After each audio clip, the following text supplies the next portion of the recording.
Hello, everybody. Welcome to Rico and Nico's Driving Diaries, Episode 1. Today, we're going to cover Florida all the way up to Louisiana. So, um, our trip started on Tuesday in May 16th. So, we started about 3:30 in the morning. Our brand new 2005 Pontiac Vibe has a beautiful, pristine, low mint mileage on it. 63,235 miles. We finally hit Interstate 10, and it kind of hit us that we will be taking this road all the way to California, which is pretty darn cool to think about. All the vast differences in landscapes that we will see just along this one single road that runs east and west throughout the entire U.S. Very excited to keep on trucking on this road. So, our very first stop was the Pensacola airfield, and we could tell that we were getting close because all of a sudden we noticed that the Blue Angels were flying overhead of us. There was one point when we were about 20 minutes from the airfield, and the Blue Angels came right up above our car, and just absolutely blew us away. The car flipped and toppled and turned over from the sound of those thrusters. Yeah, we had to bang out a few dents afterwards, but I think we're all patched up after that one. It was tough ride.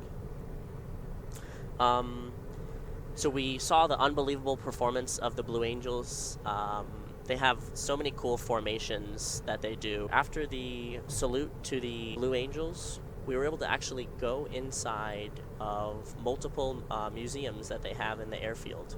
The first one we went to was a NASA Apollo museum, and we got to see all of the wonderful displays and descriptions of all the Apollo missions. We talked about stories of Buzz Aldrin and all the other astronauts that made it possible for human beings to set foot on the moon, approximately 250,000 miles from Earth. There were F-14 fighter pilots on display there too, like the cockpit, and me and Nico were able to climb up in those cockpits and pose and take a bunch of photos.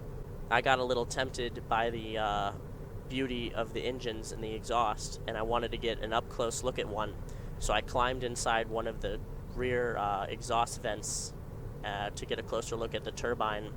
And as I put more weight of my body into the turbine, the rear end of the plane started to sink down and dip. And that's when Nico ran over to me. He's like, "Dude, get out, get out, get out." And at one point, there was one lady who saw this happening, and she kind of, gave us a little yell. But luckily, no one else. It didn't draw a crowd or anything. But I'm gonna let that clip play right now.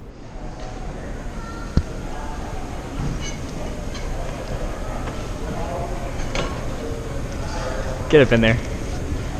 Oh shit, get off, get off, get off. Thank you.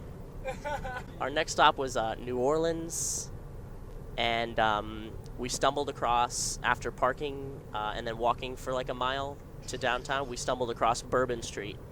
Bourbon Street had plenty of different bands that were playing. Two of our favorites were a classic rock cover band that we, were there for the majority of the night. There was a really, really awesome European jazz band as well.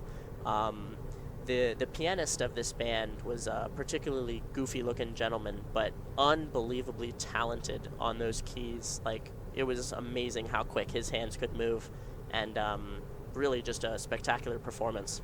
Me and Nico drank and enjoyed ourselves and celebrated a very eventful first day. And at this point, we had been up since 3:30 a.m., so we were plenty tired, and we headed back to a city park in order to set up our tent for the night.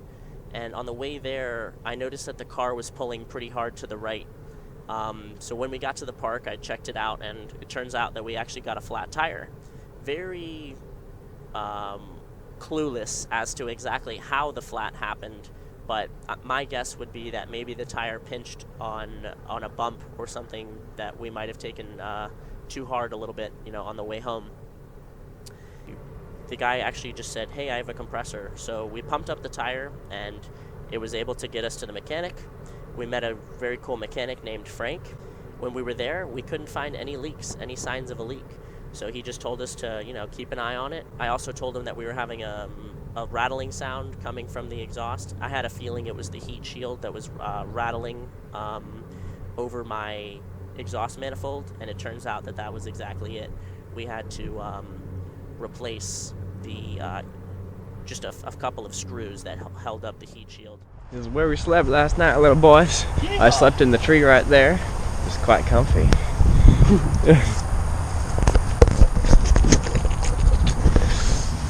Beautiful.